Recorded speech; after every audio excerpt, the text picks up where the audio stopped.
ನಾನು dialogue writer, script writer, assistant ಡೈರೆಕ್ಟ್ರು, dubbing ಮಾಡಿಸ್ತಾ ಇದ್ದವನು ನಾನು, ಸೆನ್ಸಾರ್ ಸ್ಕ್ರಿಪ್ಟ್ ಮಾಡ್ತಿದ್ದವನು, ಎಲ್ಲ ಕೆಲಸ ಮಾಡಿಕೊಡ್ತಿದ್ದೆ. ಆದರೆ 1-2 ಸಾವಿರ ರೂಪಾಯಿ ಇರೋದು. ಹೀಗಾಗಿ ಎಷ್ಟೋ ಸಲ ಪೆಟ್ರೋಲ್ ಖಾಲಿಯಾಗಿ ತಳ್ಕೊಂಡು ಹೋಗುವಂತಹ ಪರಿಸ್ಥಿತಿ ಹೀಗೆಲ್ಲ ಆಗೋದು. ನಾನು ಏನು ಲಕ್ಸುರಿಯಸ್ ಆಗಿದ್ದೆ ಫ್ಯಾಕ್ಟ್ರಿಯಲ್ಲಿ, ಬಿಟ್ಟ ಮೇಲೆ ಹಂಗೆ ಕಷ್ಟ ಆಗ್ಬಿಡ್ತು. ಅಷ್ಟೊತ್ತಿಗೆ ಏನೋ ಪ್ರೇಮ ಪ್ರಕರಣ, ಮದುವೆ ಬೇರೆ ಆಗೋಯ್ತು. ಮದುವೆ ಆದಮೇಲೆ ಇನ್ನೂ ಕಷ್ಟ. ಹಾಲು ತರಬೇಕಲ್ಲ ಬೆಳಗ್ಗೆ ಆದರೆ, ಇನ್ನೇನು ಅಲ್ದಿದ್ರು ಅಕ್ಕಿನಾರು ಬೇಕಲ್ಲ ಅಡುಗೆ ಮಾಡೋಕ್ಕೆ. ಈ ಇಂಥ ಟೈಮ್ನಲ್ಲಿ ನಾನು ಜಿ ವಿ ಅಯ್ಯರ್ ಅವರ ಸಿನಿಮಾ ಮಾಡ್ತಿದ್ದೆ, ಸ್ವಾಮಿ ವಿವೇಕಾನಂದ ಅಂತ. ಅದಕ್ಕೆ 1.5 ವರ್ಷ 2 ವರ್ಷ ಕಷ್ಟಪಟ್ಟಿದ್ದೆ ಆ ಸ್ಕ್ರಿಪ್ಟ್ ಮಾಡೋಕ್ಕೆ. ಆ ಸ್ಕ್ರಿಪ್ಟ್ ಎಲ್ಲ ಬರೆದವನು ನಾನೇ, ಇಡೀ ಸ್ಕ್ರಿಪ್ಟನ್ನು ಬರೆದವನು. ಆ ಸ್ಕ್ರಿಪ್ಟಾಗಿ ಚಿತ್ರೀಕರಣ ಮಾಡಬೇಕು. ಅದು ದಕ್ಷಿಣೇಶ್ವರ ಅನ್ನೋ ದೇವಸ್ಥಾನದಲ್ಲಿ ಚಿತ್ರೀಕರಣ ಕೊಡಲ್ಲ ಅಂದ್ಬಿಟ್ರು.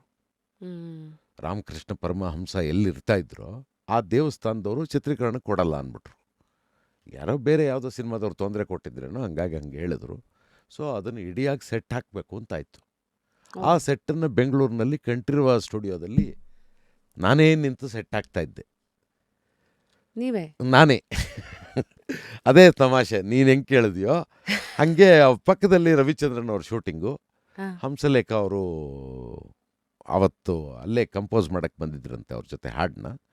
ಅವರು ಬಂದರು, ನೋಡಿದ್ರು ನನ್ನ.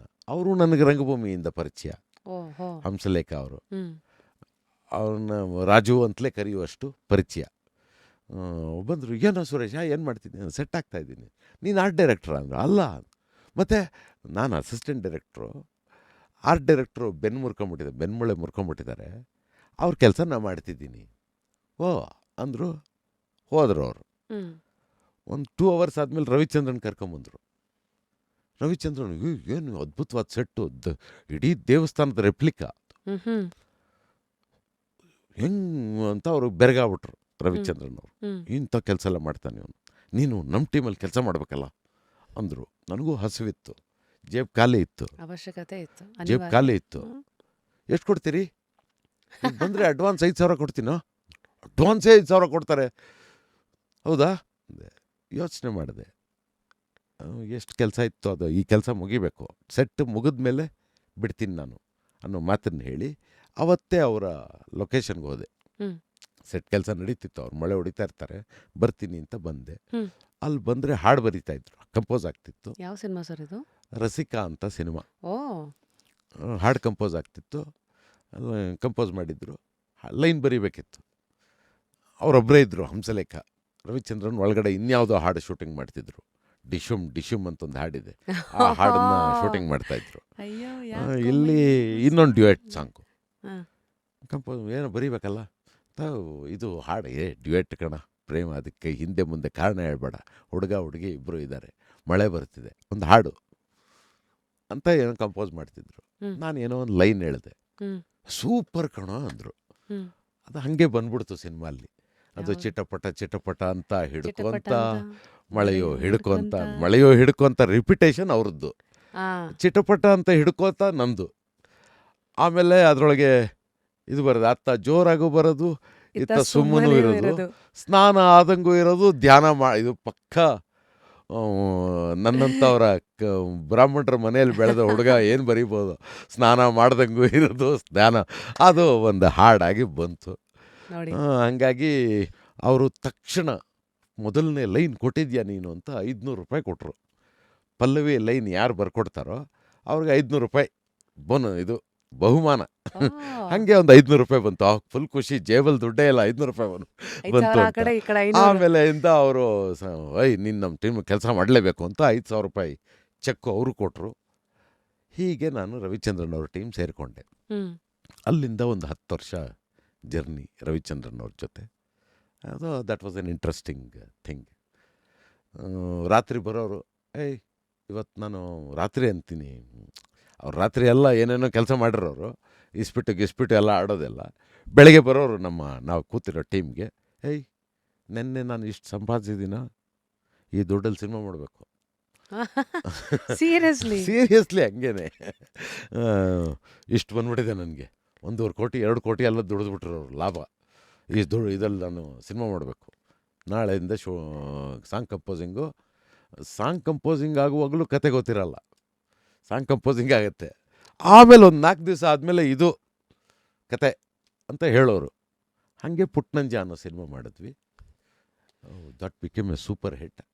ಸೊ ಪುಟ್ನಂಜದಲ್ಲಿ ನಿಮ್ಮ ಇನ್ವಾಲ್ವ್ಮೆಂಟ್ ಹೆಂಗಿತ್ತು ಸರ್? ಅಂದರೆ ಈಗ ಅಲ್ಲಿವರೆಗೂ ಆಗೋವರೆಗೂ ನೀವು ಇದೆಲ್ಲ ಹೇಳೋದು ನೋಡಿದ್ರೆ ನೀವು ಐ ಒಂಥರ ವಾಸ್ ಎವ್ರಿಥಿಂಗ್. ತುಂಬ ಅಡ್ಯಾಪ್ಟಬಲ್ ಮನುಷ್ಯ ಅನ್ಸತ್ತೆ ನೀವು. ಎಲ್ಲಾರ್ಗು ಅಲ್ಲಿಂದ ಏನು ಬೇಕು ಆ ನಿಮ್ಗೇನ್ ಬೇಕು ನಿಮಿಷಕ್ಕೆ ನನ್ನ ಪಾತ್ರ ಏನೋ ಆ ಪಾತ್ರ ನಿರ್ವಹಣೆ ಮಾಡೋದು. ಯಾರಿಗೋ ನಾನು ಇಂಟೆಲೆಕ್ಚುಯಲ್ ಆಗಿರಬೇಕು ಅಂದರೆ ಇಂಟೆಲೆಕ್ಚುಯಲ್ ಆಗಿ ಮಾತಾಡೋದು. ಯಾರಿಗೋ ನಾನು ತಮಾಷೆಯಾಗಿ ಮಾತಾಡಬೇಕು ಅಂದರೆ ತಮಾಷೆ. ಒಂಥರ ಈ ಇಸ್ಪಿಟಲ್ ಜೋಕರ್ ಕಾರ್ಡ್ ಇರುತ್ತಲ್ಲ ಆ ಥರ. ಆ ಸಂದರ್ಭಕ್ಕೆ ತಕ್ಕಂಗೆ ಎಲ್ಲಿ ಬೇಕೋ ಅಲ್ಲಿ ಕೂತ್ಕೊಂಡ್ಬಿಡೋದು.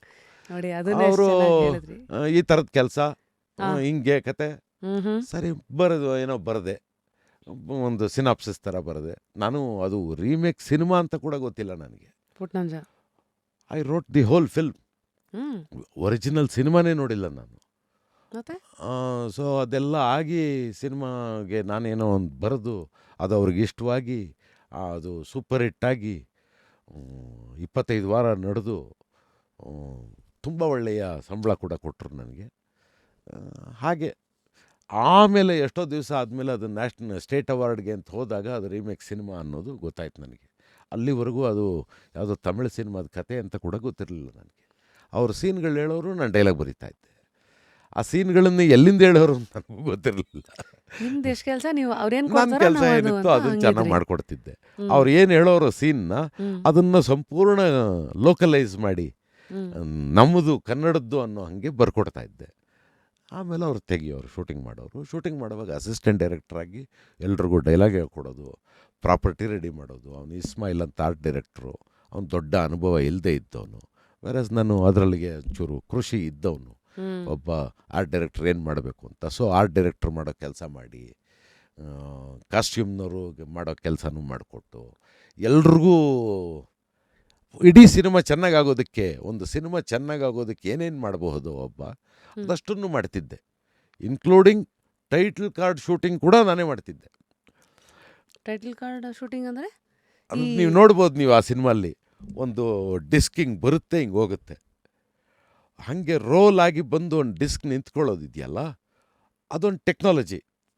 ಸರಿ ಅಂದರೆ ಆಗ ಏನು ಸಿ ಜಿ ಇರಲಿಲ್ಲ, ಎಲ್ಲ ಇವೆಲ್ಲ ಕ್ಯಾಮ್ರಾದಲ್ಲೇ ಗ್ರಾಫಿಕ್ಸ್. ಮಾಡಬೇಕು. ಓ, ಈ ಐಡಿಯಾಗಳೆಲ್ಲ ಹೆಂಗೆ ಹಾಕೊಂತ ಇದ್ರಿ? ಅದು ಅವರೊಂದಿಷ್ಟು ಕೊಡೋರು. ರವಿಚಂದ್ರನ್ ಆತ brilliant thinker, brilliant creative man ಆತ. ಆತಂದು ಒಂದಷ್ಟು ಕಾಂಟ್ರಿಬ್ಯೂಷನ್ನು. ಅವ್ರು ಹೇಳಿದ ಒಂದಿಷ್ಟನ್ನು ನಾನು ನನ್ನ ಇಂಜಿನಿಯರಿಂಗಿನ ತಿಳುವಳಿಕೆ, ರಂಗಭೂಮಿಯ ತಿಳುವಳಿಕೆ ಎಲ್ಲ ಸೇರಿಸಿ ಏನೋ ಒಂದು ಮಾಡೋದು. ಅವರು ಕ್ರಿಯೇಟರು, ಥಿಂಕರು, ನೀವು ಎಕ್ಸಿಕ್ಯೂಟರು. ಎಕ್ಸಿಕ್ಯೂಟರ್ ಹ್ಮ್ ಹ್ಮ್ ಆ ತರಹ. ಹ್ಮ್ ನೋಡ, ನೀ ಇದು ನಾನು ನಿಮಗೆ ಕೇಳಿದ್ರೆ ಆಶ್ಚರ್ಯ ಆಗಬಹುದು.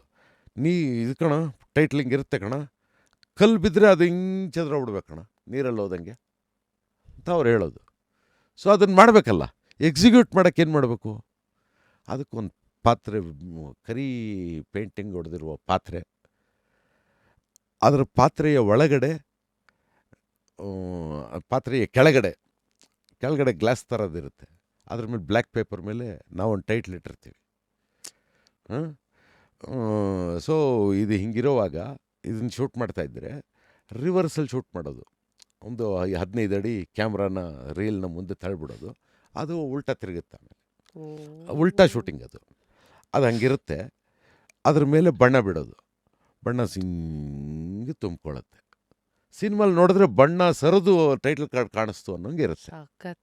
ಇವತ್ತು ನಾವೇನು ಸರ್ ರಿವರ್ಸ್ ಅಂತ ಇನ್ಸ್ಟಾಗ್ರಾಮಲ್ಲಿ ಮಾಡೋದು, ನೀವು ಅವತ್ತೇ ಮಾಡಿಬಿಟ್ಟಿದ್ದೀರಾ ಅದನ್ನು ಇದು ಏನು ಸೆಲ್ಯುಲಾಯ್ಡ್ ಫಿಲ್ಮಲ್ಲಿ ಮಾಡ್ತಿದ್ವಿ ನಾವು.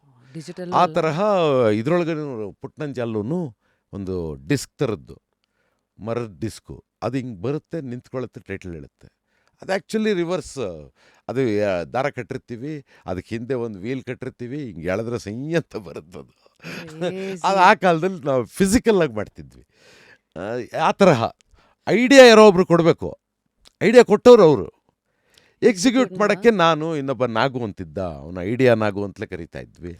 ಅವನು ಐಡಿಯಾ ಕೊಡೋನು, ಹಿಂಗೆ ಮಾಡ್ಬೋದು ಸರ್, ಹಂಗೆ ಮಾಡ್ಬೋದು ಸರ್ ಅಂತ. ಇರೋ ಬರೋ ನಮ್ಮ ಹತ್ರ ಇರೋ ಅವೈಲಬಲ್ ಮೆಟೀರಿಯಲಲ್ಲಿ ಏನೋ ಒಂದು ಮಾಡ್ತಿದ್ವಿ.